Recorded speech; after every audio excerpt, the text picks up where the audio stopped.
Conference કરી રહ્યા છે આરોગ્ય અગ્ર સચિવ સીતાજીએ।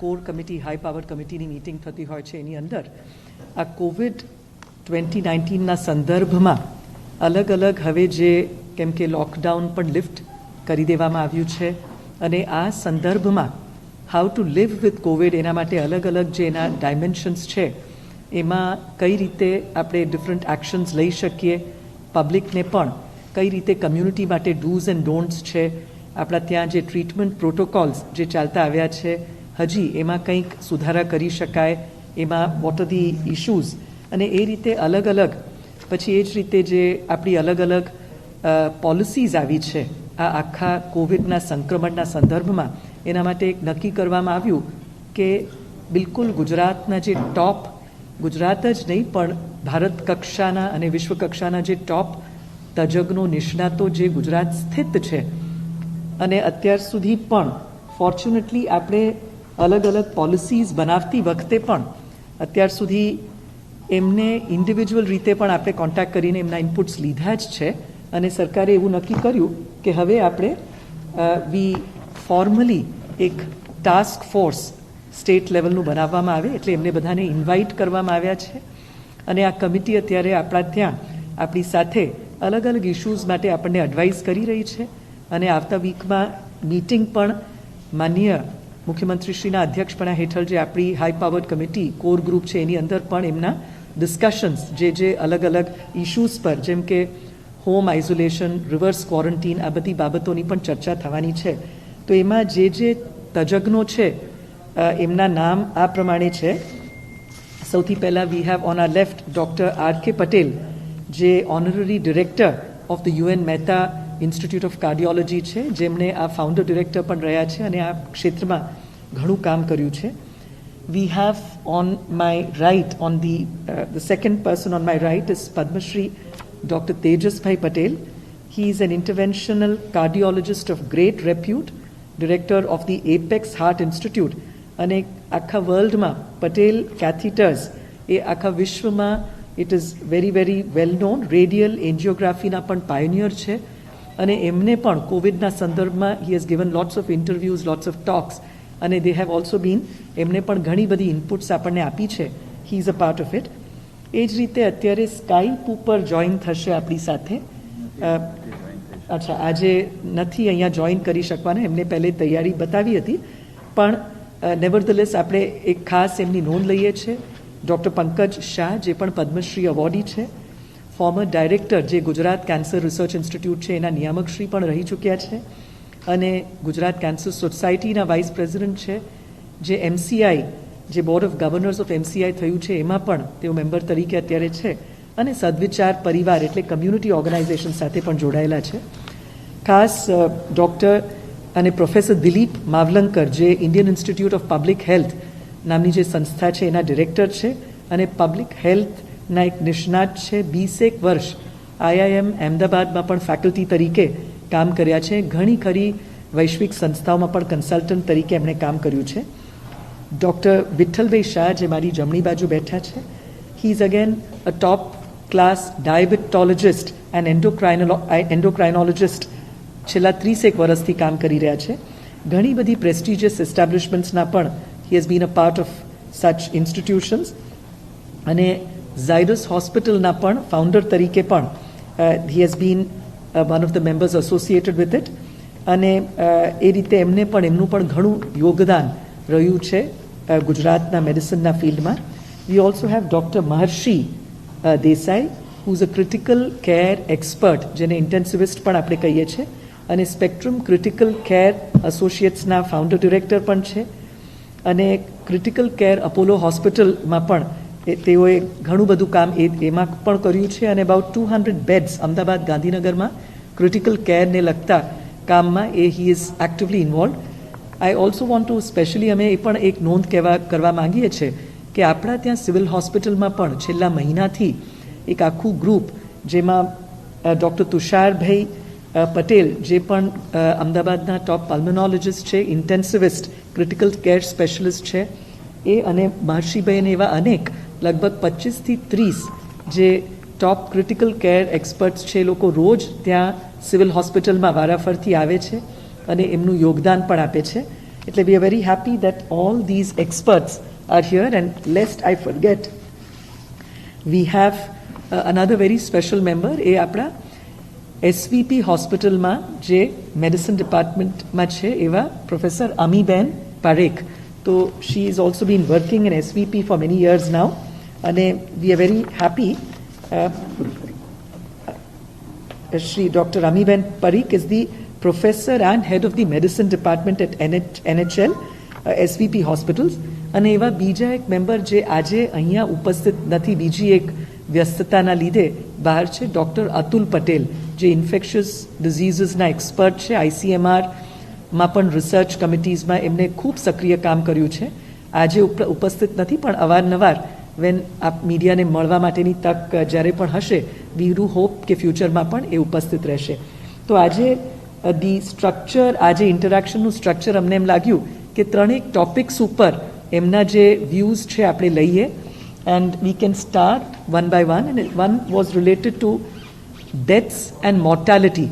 એટલે આ કોવિડના સંદર્ભમાં જે મૃત્યુ છે એનું શું લક્ષણ છે, કઈ રીતે વૈશ્વિક કક્ષાએ છે વગેરે, એના માટે વી વિલ રિક્વેસ્ટ સૌથી પહેલાં મે બી તેજસભાઈ એન્ડ ઓલ્સો મહર્ષિભાઈ, તુષારભાઈ ટુ રિસ્પોન્ડ ટુ ઇટ. તેજસભાઈ, can I request you to come here?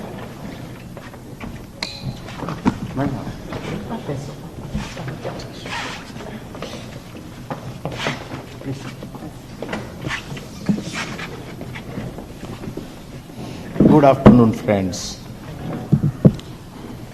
અત્યારે આજે કોવિડ-19 પેન્ડેમિકનો જે કપરો સમય ચાલી રહ્યો છે અને 200 કરતાં પણ વધારે દેશો દુનિયાના એનાથી સંક્રમિત થયેલા છે, એમાં આપણે બાકાત નથી.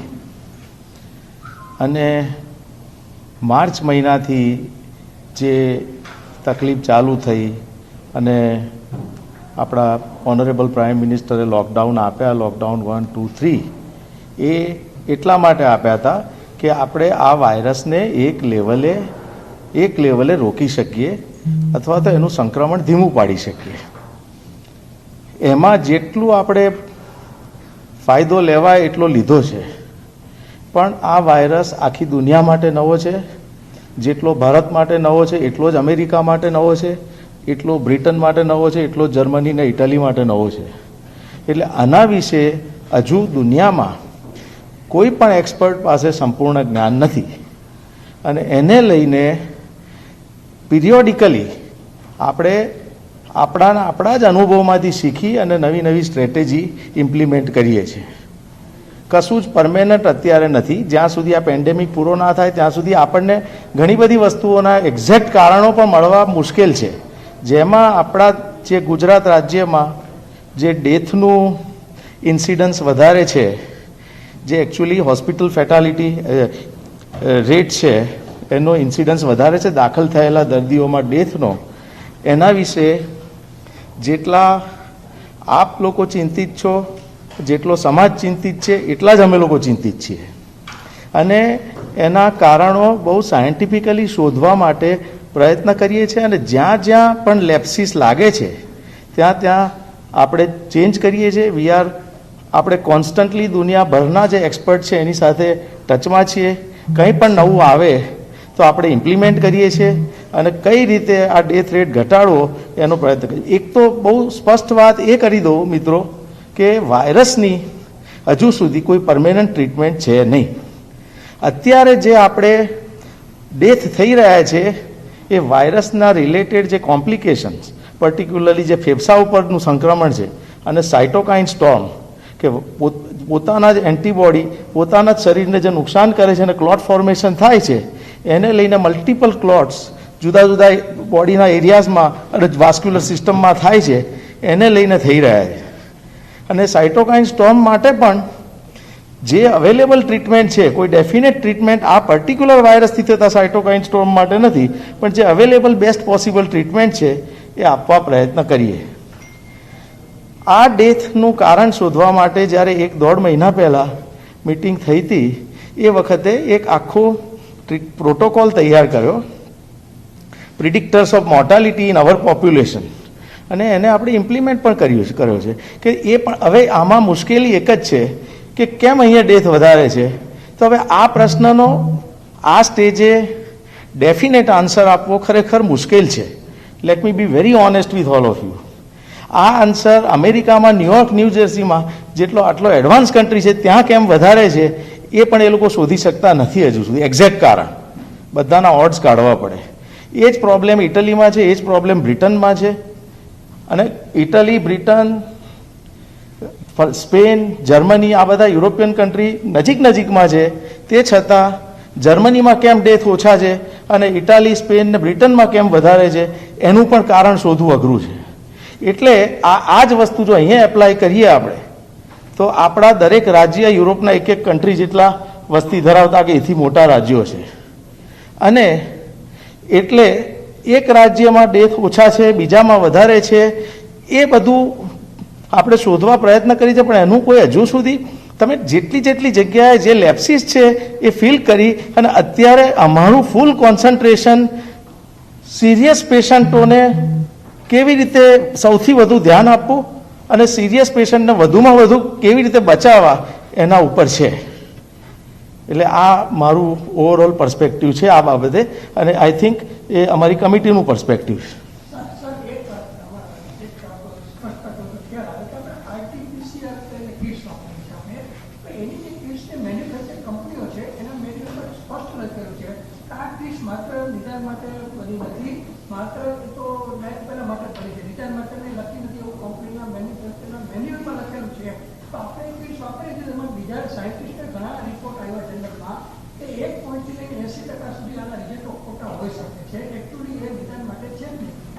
બીજો પેપર એ પણ છે કે 5મી તારીખે WHOની પ્રેસ કોન્ફરન્સ થઈ એમાં સ્પષ્ટ કીધું કે માસ્ક જે સ્વસ્થ માણસો હોય એને માસ્ક કરવાની જરૂર નથી. અમેરિકામાં એક નાગરિક કારની અંદર માસ્ક પહેરી જતો હતો, ઓક્સિજન નહીં મળવાને કારણે એવું ડેથ થયું છે. તો આપણે ત્યાં અત્યારે પરિસ્થિતિ આવી છે કે કારમાં તમે જાતો, કારમાં તમે માસ્ક નથી પહેરો તો ઓનલાઈન તમારે ટન મોકલે. એ ખરેખર તમારે આ સ્પષ્ટતા કરવી જોઈએ કે જે સ્વસ્થ માણસ હોય એને માસ્ક પહેરવા ત્યાં સુધી બરાબર છે, પણ WHOની ગાઈડલાઈન છે એને સ્પષ્ટ કર્યું.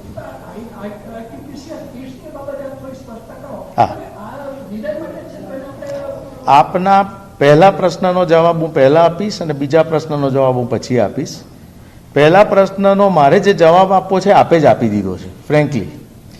આ આરટીપીસીઆર જે કીટ છે એ ઘણા બધા વ્યક્તિઓના મનમાં એવું છે કે આ ના હોય તો ડાયગ્નોસિસ ના થાય, ડાયગ્નોસિસ ના થાય તો કોમ્પ્લિકેશન થાય, અને કોમ્પ્લિકેશન તો મૃત્યુ થાય. એની સેન્સિટિવિટી 65%ની રેન્જમાં છે. એનો અર્થ એ થયો કે 100 કેસ પોઝિટિવ કેસ હોય એમાંથી એ 65ને પકડી શકે છે, એટલે બીજા 35 કેસ મિસ થાય. એટલે આ પર્ટિક્યુલર જે આરટીપીસીઆર ટેસ્ટ એ ગમે તેને કરાવવો જોઈએ એવું નથી. અને એ સિમ્પ્ટોમેટિક જેને કોઈ પણ લક્ષણ ના હોય એવી વ્યક્તિમાં તો કરવો જ ના જોઈએ. એ તો ડિપાર્ટમેન્ટ ઓફ સ્ટેટ યુએસની બી જે લેટેસ્ટ ગાઈડલાઇન 5મી મે ના રોજ પબ્લિશ થઈ એમાં બહુ ક્લિયર કટ લખેલું છે, બરાબર છે. આ ટેસ્ટ છે ને જે લોકોને કોવિડના ફૂલ ફ્લેજ સિમ્ટમ હોય અને તમારે કોવિડ વર્સિસ નોન કોવિડ તમારે ડિફરન્શિએટ કરવું હોય એના માટે અગત્યનો ટેસ્ટ છે. એવું નથી કે બિલકુલ અગત્યનો ટેસ્ટ નથી, પણ આ ટેસ્ટ ઉપર ઘણી બધી ચર્ચા અને ઘણી બધી મિથ્સ પ્રવર્તે છે અને ઘણી બધી ખોટી માન્યતાઓ પ્રવર્તે છે.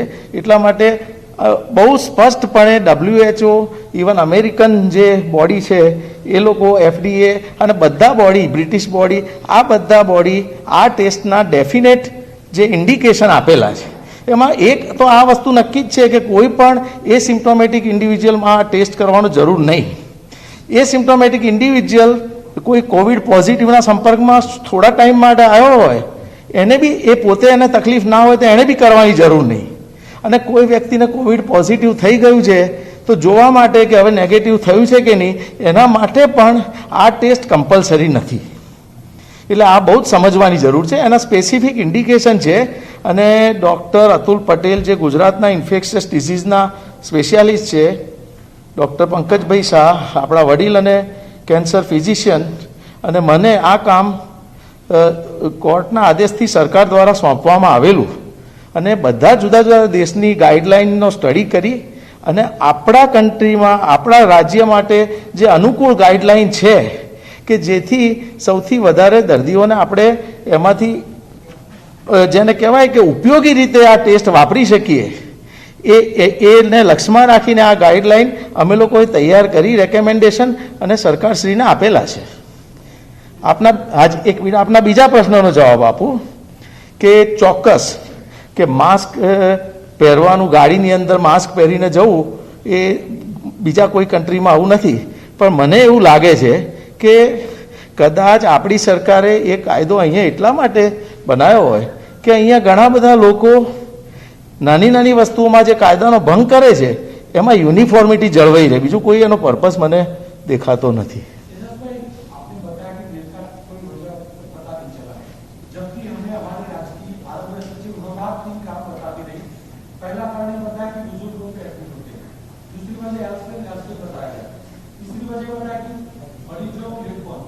मैं जानना चाहता हूँ कि जो डॉक्टरों की पैनल के पास एक वजह कारण नहीं है, तो मैंने राष्ट्रीय आरोग्य सचिव के पास एक कैसे कारण है. दूसरा, ये सब सचिव बताती है कि डेढ़ पहुंचते हैं, तो मुझे जानना है कि इतने समय में मेरे राज्य का आरोग्य विभाग इतने अवेयरनेस नहीं कर पाया है कि मरीज जो है वक्त पर अस्पताल में पहुंचे या फिर अस्पतालों के पर मरीजों का भरोसा नहीं.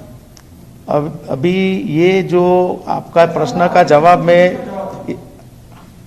अच्छा मैं पहले जवाब दे देता हूँ एज एन एक्सपर्ट कि कोमॉर्बिडिटी, मल्टीपल गड़बड़ जो बॉडी के अंदर हो, diabetes, blood pressure, heart attack की बीमारी या कोई और इम्यूनोलॉजिकल प्रॉब्लम, वो जो मरीज होते हैं उसमें कोई भी रोग पकड़ने का ज़्यादा चांस होता है. और ये नया रोग है तो वो भी ये पकड़ सकता है. इसलिए कोमॉर्बिडिटी को तो गिनना पड़ता है, उम्र को भी गिनना पड़ता है, क्योंकि 60, 70, 80 साल जैसे उम्र बढ़ती है ऐसे इम्यूनिटी कम होती जाती है, तो उसका भी ये कारण हो सकता है. लेट प्रेजेंटेशन इसलिए कि जो साइटोकाइन स्टॉर्म का जो मैक्सिमम जो खराब कॉम्प्लिकेशन जो होता है वो 8 से 11 दिन के बीच में, 8 से 10 दिन के बीच में होता है, जो पहला सिम्टम के. इसका मतलब है कि आज मैं कोरोना से संक्रमित हुआ और मुझे बुखार आज आया तो मैं पैरासीटामोल लिया, घर पे रहा 5 दिन 6 दिन, फिर मैं ओवर कॉन्फिडेंस में आके ज़्यादा कुछ काम किया, ये किया, और कोई कारण सर साइटोकाइन स्टॉर्म जो है इससे मैं स्टक हो गया और फिर मैं हॉस्पिटल में गया, या तो मैं डॉक्टर को दिखाने गया, मैं डॉक्टर को दिखाने ही गया, तो फिर डॉक्टर आपको एडमिशन के लिए बोलेंगे तो ये लेट प्रेजेंटेशन बोलते हैं और वो काफ़ी खराब परिस्थिति होती है. तो ये सब, और साइटोकाइन स्टॉर्म का एक प्रॉब्लम ये है कि बच्चे को भी हो सकता है, यंग आदमी को भी हो सकता है, बुजुर्ग को भी हो सकता है, कोई भी एज में हो सकता है, क्योंकि ये वायरस का संक्रमण होता है. तो ये जो सेल है, जो मैसेंजर सेल, वो संक्रमण को पहचानते हैं और इम्यून सिस्टम को मैसेज भेजते हैं, जिसमें से एंटीबॉडी प्रोड्यूस होते हैं. कभी कभी ज़्यादा मैसेंजर सेल क्रिएट हो जाते हैं तो ज़्यादा एंटीबॉडी क्रिएट होते हैं, तो ये एंटीबॉडी वायरस के साथ लड़ने के साथ खुद के बॉडी के साथ लड़ने लगते हैं, तब ये कॉम्प्लिकेशन होता है. तो मल्टीपल चीज़ें इसके अंदर है, तो कोई एक चीज़ के लिए कुछ वो इसी कारण सर जो प्रिडिक्टर ऑफ मॉर्टालिटी वाला जो हमारा प्रोटोकॉल है, इसमें ये सब को हमने प्रिडिक्टर बना के ये कर रहे हैं. मगर कभी भी मॉर्टालिटी का एग्जैक्ट रीजन इस तरह के पेंडेमिक या कोई एपिडेमिक में हमें ढूंढना है ना, तो ये अनफॉर्चुनेट है, मगर दुनिया भर में लोग जानते हैं कि फाइनल रीजन तो ये एपिडेमिक या पेंडेमिक एंड होगा, उसके बाद जो डेटा एनालिसिस होगा उससे पता चल सकता है.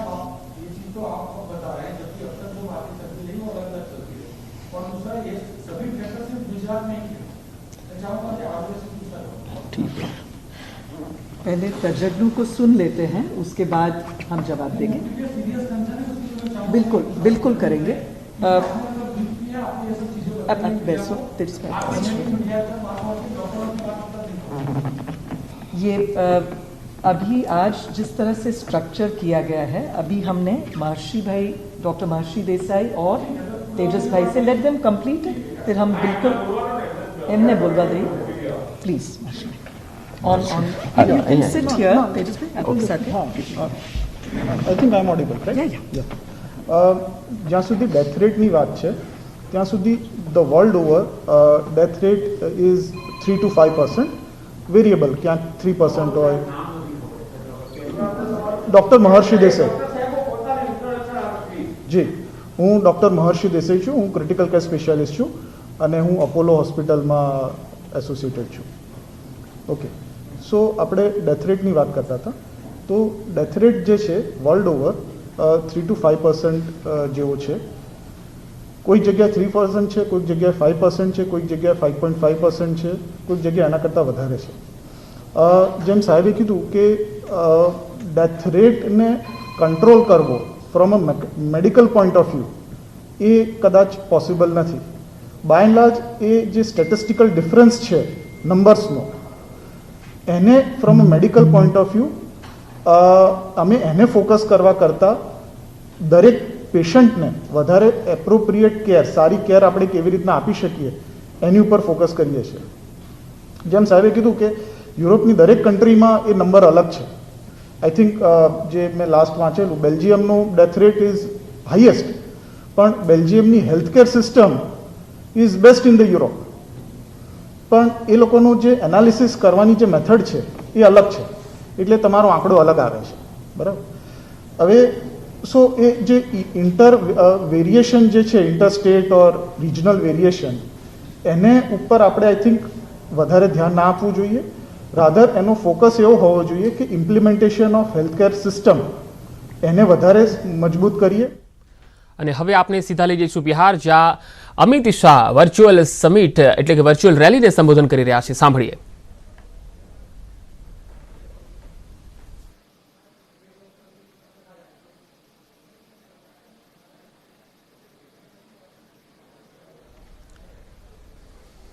તો અમિત શાહ જે બિહારમાં આજે વર્ચ્યુઅલ રેલીને સંબોધન કરી રહ્યા છે, એક સાથે અલગ અલગ જગ્યા ઉપર આ વર્ચ્યુઅલ રેલી જે છે એનું આયોજન કરાયું છે અને ખૂબ મોટી સંખ્યામાં આ મોટું આયોજન છે બિહારમાં. અને અમિત શાહ મોદી સરકારના 2.0 કામકાજનો હિસાબ પણ આપશે.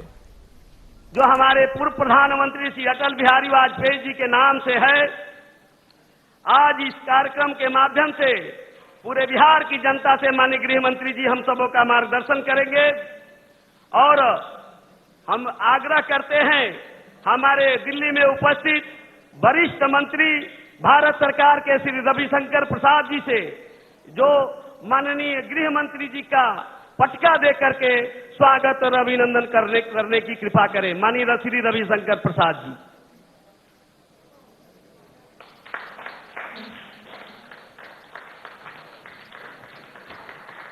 माननीय गृह राज्य मंत्री श्रीमान नित्यानंद राय जी से आग्रह करता हूं कि वो भी प्रतीक चिन्ह देकर माननीय गृह मंत्री जी का हार्दिक स्वागत एवं अभिनंदन करें.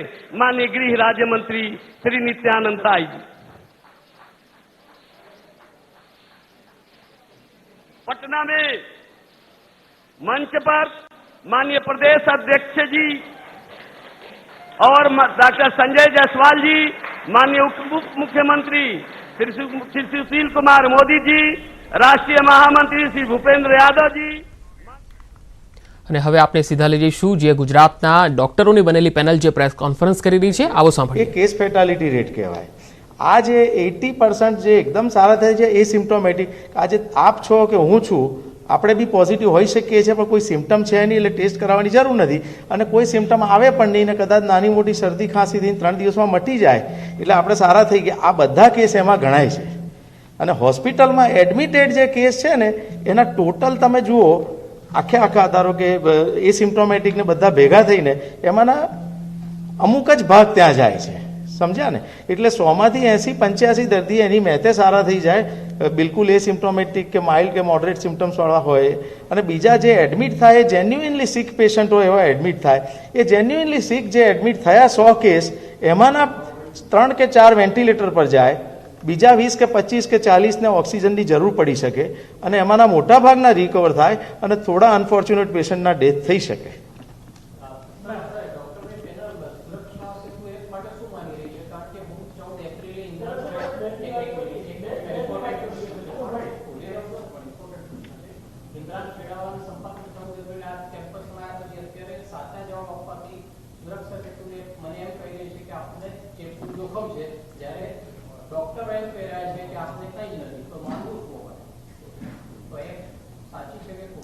સુરક્ષા સેતુ એપ વિશે એટલે આરોગ્ય સેતુ એપની વાત કરો છો? આરોગ્ય સેતુ, તો આરોગ્ય સેતુ એપ જે છે તમારા ડિસ્ટન્સમાં કોઈ, એટલે જે અમુક રેડિયસની અંદર પોઝિટિવ જે વ્યક્તિ હોય એ આવે તો એને બીપ કરવામાં આવે છે. એટલે જો તમને એવું સિગ્નલ મળતું હોય તો તમે સાવચેત રહી શકો એવી વ્યવસ્થા આ એપમાં કરવામાં આવી છે. પણ એનાથી સારી બીજી પણ એમાં એક ઉપયોગ છે કે જે લોકો પોઝિટિવ રહ્યા છે અને જ્યાં જ્યાં ફર્યા છે 15 દિવસ પહેલાં, એ કઈ કઈ એરિયામાં વધારે એમનું કોન્ટેક્ટ રહ્યું છે એ પણ ડેટા આપે છે. એટલે અમદાવાદ મ્યુનિસિપલ કોર્પોરેશનમાં આરોગ્ય સેતુ અને ઇતિહાસ નામના, એટલે ભારત સરકારની જ આ એપ છે, એનાથી યુ કેન લોકેટ કે કઈ કઈ વિસ્તાર એમર્જિંગ પિંક સ્પોટ, રેડ સ્પોટ બની શકે અને એ દિશામાં વધારે ધન્વંતરી રથ વગેરે રાખીને પણ આપણે કામ કરીએ છીએ. એટલે આ રીતે બે ઉપયોગ થાય. તો ઇન્ડિવિજ્યુઅલ વ્યક્તિને પણ સુરક્ષા, એક તમને ખબર પડે કે નેબરિંગ તમારા ઇમિડિયેટ રેડિયસમાં કોઈ પોઝિટિવ વ્યક્તિ આવે તો સાવચેત થઈ શકીએ. અને બીજું છે કે પ્લાનિંગ માટે, સર્વેલન્સ માટે પણ કયા કયા વિસ્તારમાં એમર્જિંગ હોટસ્પોટ્સ થવાના છે એ દિશામાં પણ આપણને માહિતી મળી શકે છે. બરાબર. What we will do is,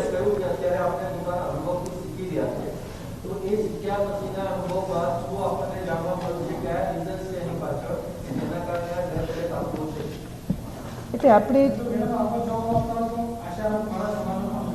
હા, તો what we will do is, તો આપણે જે આજે સ્ટ્રક્ચર કર્યું છે ડેથને લગતા એક્સપર્ટ્સ પાસેથી બીજા કંઈ પ્રશ્નો ન હોય તો we can move on to the next topic. Deaths જે છે આપણા, હું બે પ્રશ્નો ભેગા કરી દઈશ. આપણે ગુજરાતમાં 6.2% અત્યારનો ડેથ રેટ છે, જે આપણો લેટેસ્ટ ગઈકાલ સુધીની આંકડાની વાત કરીએ તો. આની સામે મહારાષ્ટ્ર, તમિલનાડુ અને દિલ્હી, આ ત્રણ જે છે આપણા કરતાં વધારે કેસીસ છે. છતાં એની અંદર આપણે જોવા જઈએ તો ડેથ રેટ ઘણો બધો ઓછો છે. આપ સાહેબે પણ વાત કરી કે અલગ અલગ રીઝનમાં અલગ અલગ હોઈ શકે. આપણે અહીંયા જ એ વાત કરી છે આપણા જીપીઆરસીના પણ ચીફે કે આપણે ત્યાં સ્ટ્રેન જે છે એ અલગ છે.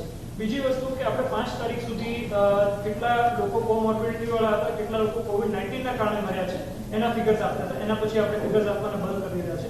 વોટ ઇઝ ધ રીઝન કે આ જે આટલા જે કોમોર્બિડિટી વાળા કે COVID-19 વાળા છે એનું આપણે સિવિલ હોસ્પિટલમાં અને બીજી 1-2 હોસ્પિટલ્સમાં પણ એનાલિસિસ આપણે કરતા હતા. વોઝ ધેર એની કન્ક્લુઝિવ એવિડન્સ કે આપણા જે ડેથ્સ છે એ શેના કારણે થઈ રહ્યા છે અને વોટ ઇઝ ધ રીઝન કે આપણા જે સ્ટ્રેનના કારણે થયું છે, ડેડ રિપ્રેઝન્ટેશનના કારણે થયું છે કે પછી કોમોર્બિડિટીના કારણે?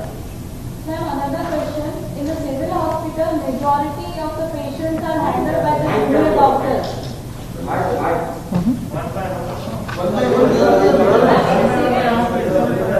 Civil hospital, majority of the patients are handled by the junior doctors and seniors don't go on rounds. What do you have to say about it? Tushar bhai and Marshi bhai, because they both go on a regular basis. Why don't you come beside us? Tushar bhai, you can. And Marshi bhai as well. You both visit regularly. You can come here. Tushar bhai, come here.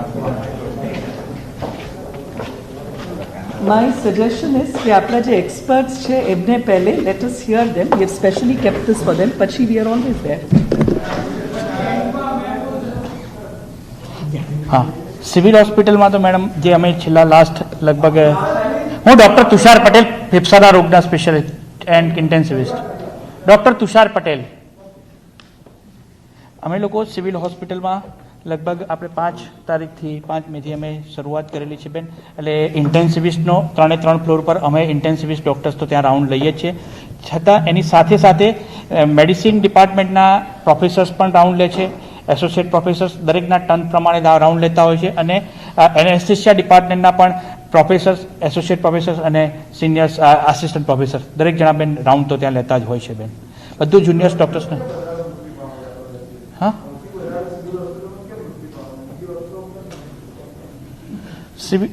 Civil હોસ્પિટલમાં presentations ઘણા late આવતા હોય છે જે દર્દીઓને, અને જે છે એ મોસ્ટલી એન્ડમાં વધારે આવતા હોય અને વધારે જે છે એ કોમોર્બિડ્સવાળા વધારે આવતા હોય છે ત્યાં. હા,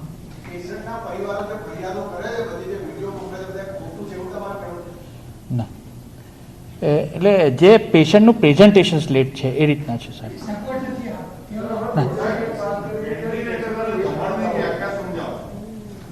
late us go topic by topic. એટલે અત્યારે ડેથને લગતા જે ઇશ્યુઝ છે, if there is anything further we will go on that. અને એના પછી मेरा सवाल बिल्कुल लेकर ही है जो ये पूछ रहे हैं, हर कोई यही जानना चाहता है कि सिविल में जितने भी मरीज होते हैं परसेंटेज वाइज बात ज्यादा होती है. दूसरा सवाल है कि जो भी वीडियो हम लोगों के पास आते हैं, हम लोग तो वहाँ जाते हैं, जो वीडियो आते हैं उसमें अच्छा सब कुछ दिखता है, लेकिन लोग जो वीडियो भेजते हैं, जो मरीज के रिश्तेदार वीडियो भेजते हैं, उसमें स्थिति अलग होती है. सच्चाई क्या है? और डॉक्टर से जानना है. लोग चाहते हैं you can share what you are seeing. जो डॉक्टर्स के ट्रीटमेंट के बारे में मोस्टली इनका नहीं होता है. जो ट्रीटमेंट तो हमारी जो है जो प्रोटोकॉल वाइज की ICMR की गाइडलाइन है, एम्स की गाइडलाइन के मुताबिक हम पूरा ट्रीटमेंट तो हम करते हैं. जो पेशेंट को रिक्वायरमेंट है, ऑक्सीजन रिक्वायरमेंट और ये सब जो प्रोटोकॉलाइज बेस्ड जो ट्रीटमेंट है वो पूरा हम करते ही हैं. वहाँ जो एडिशनल है जो न्यूट्रिशंस का सिंस लास्ट जो हम पूरा केयर भी न्यूट्रिशंस पर भी केयर कर रहे हैं, फिजियोथेरेपी भी केयर कर रहे हैं, सब कुछ जो पेशेंट्स केयर है वो सब हम कर रहे हैं वहाँ.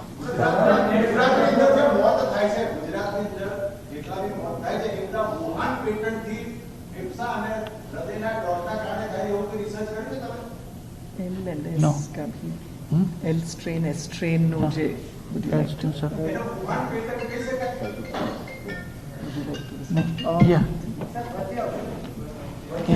સર ના વાંધો હા મેડમ આવી જાઓ. નહીં અહીંયા જ આવી the mics are here. You can also add. Introduce yourself.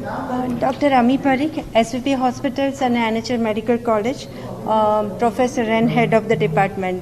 હું પ્યોર સાયન્સની માણસ છું, એટલે માત્ર સાયન્ટિફિકલી વાત કરી શકીશ. દરેકે દરેક ડેથ જે થયા છે એનું અમે વીકલી રિવ્યૂ કરતા હોઈએ છીએ. અને એક જનરલ ઓબ્ઝર્વેશન એવું છે કે જ્યારે મલ્ટિપલ ઓર્ગન્સ ઇન્વોલ્વ થાય છે ત્યારે કેસ હાથની બહાર જતો રહે છે, થાય છે. હું એને જો જુદા જુદા સ્તરમાં ડિવાઈડ કરું તો એક છે લંગ્સ છે જે પ્રિડોમિનન્ટલી અફેક્ટ થાય છે. બીજું છે જે સાઇટોકાઇન સ્ટોર્મ છે જે આખા શરીરના લગભગ બધા જ ઓર્ગન્સને અફેક્ટ કરી દે છે. એમાં કિડની પણ આવી જાય છે, લીવર પણ આવી જાય છે, હાર્ટ પણ આવી જાય છે. ત્રીજું જે મેઇન વાયરસની જે એટેક કરવાની જે પદ્ધતિ છે તે જેને અમે એન્ડોથેલિયમ કહીએ છીએ, જે આપણી બ્લડ વેસલ્સની અંદરની જે લાઇનિંગ છે એના પર એટેક કરે છે અને એને લીધે એમાં કોએગ્યુલેશનનું પ્રમાણ ખૂબ વધી જાય છે. અને આ ત્રણેય સ્તર ઉપર અમારે લડવાનું હોય છે. એક લંગ્સનું છે, બીજું સાઇટોકાઇન સ્ટોર્મ છે અને બીજું માઇક્રોવાસ્ક્યુલર થ્રોમ્બોસિસ કહીએ છીએ. અને આ બધા જ આઈડિયાઝ છેલ્લા મહિનામાં દર અઠવાડિયે ઇવોલ્વ થઈ રહ્યા છે. અને કોઈ જ પણ ટ્રીટમેન્ટ, પહેલી તો વાત એ કે આ રોગની કોઈ દવા નથી, આપણે માત્ર એના કોમ્પ્લિકેશન્સને ટ્રીટ કરી રહ્યા છીએ. હા,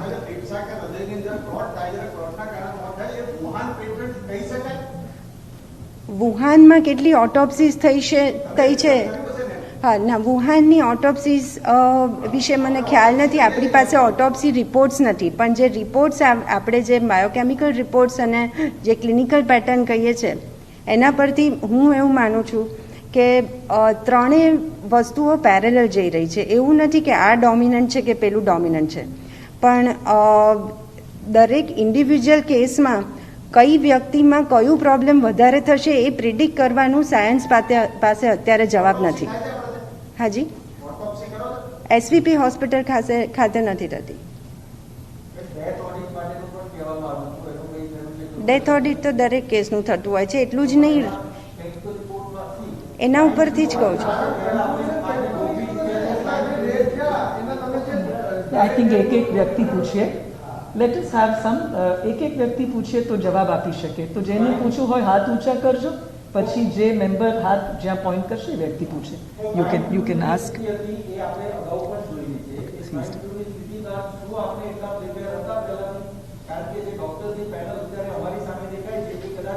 બહુ પહેલા જરૂર થઈ ગઈ હતી આની કે એ વખતે થઈ ગઈ હોત ને એ વખતે આપણે સ્પષ્ટ થઈ હોત તો નિષ્કર્ષ વધારે પહેલા આવી ગયો. ડૉક્ટર્સ હું માનું છું તેમ ડૉક્ટર તેજસભાઈએ કીધું તેમ case two case base clinical details ઉપર પૂરેપૂરું ડેડિકેશનથી ધ્યાન આપે એ વધારે જરૂરી છે રાધર દેન કોઈ પણ આંકડા ઉપર ધ્યાન આપે, કારણ કે દરેકે કેસ સખત ધ્યાન માંગી લેતો હોય છે, એના ઉપર બહુ જ ડિસ્કશન માંગી લેતો હોય છે. અને તમારી પાસે એક જ દિવસમાં જ્યારે 20-25 સિરિયસ પેશન્ટો આવ્યા હોય ત્યારે એ પ્રોસેસ એટલી બધી ફોકસ્ડ છે કે મને એવું લાગે છે કે ડૉક્ટર્સે એમના ક્લિનિકલ કામ ઉપર ફોકસ અત્યાર સુધી બી કર્યું છે અને હવે પછી બી કરશે તો એટલીસ્ટ જે પેશન્ટ કેરનો પાર્ટ છે that will be taken care of. અને જ્યાં સુધી એસવીપીનો સવાલ છે ત્યાં સુધી એમને નેક્સ્ટ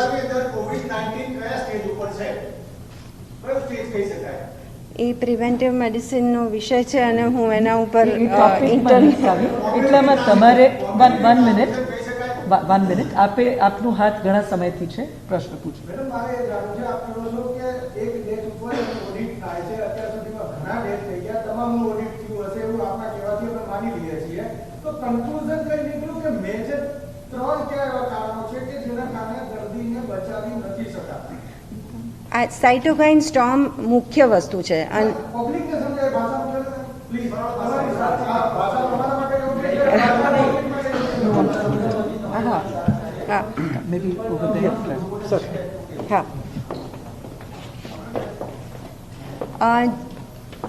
જેવી રીતે વાયરસના સંક્રમણથી અમુક જણા એસિમ્ટમેટિક રહે છે, એમને કશું જ નથી થતું. અમુક જણને માત્ર તાવ આવે છે અને મટી જાય છે, અમુક જણને માત્ર ખાંસી કે સોર થ્રોટ થઈને મટી જાય છે. કોઈ એવો રસ્તો નથી પ્રિડિક્ટ કરવાનો કે કઈ વ્યક્તિની ઇમ્યુન સિસ્ટમ ડિઝાયરેબલ નહીં પણ અનડિઝાયરેબલ મોડમાં રિએક્ટ કરશે. અને એ ઇમ્યુન સિસ્ટમ એવી રીતે રિએક્ટ કરશે કે સેલમાંથી ઢગલાબંધ કેમિકલ્સ બહાર છૂટા પડી જશે અને એ કેમિકલ્સને પછી કોઈ બાઉન્ડ્રીઝ નથી. એ લંગ્સને પણ અફેક્ટ કરશે, કિડનીને પણ અફેક્ટ કરશે, લીવર, હાર્ટ બધે જ અફેક્ટ કરશે. અને આ જે સિન્ડ્રોમ ઊભો થાય છે તેને અમે સાઇટોકાઇન સ્ટોર્મ કહીએ છીએ. અને હવે સીધા જઈશું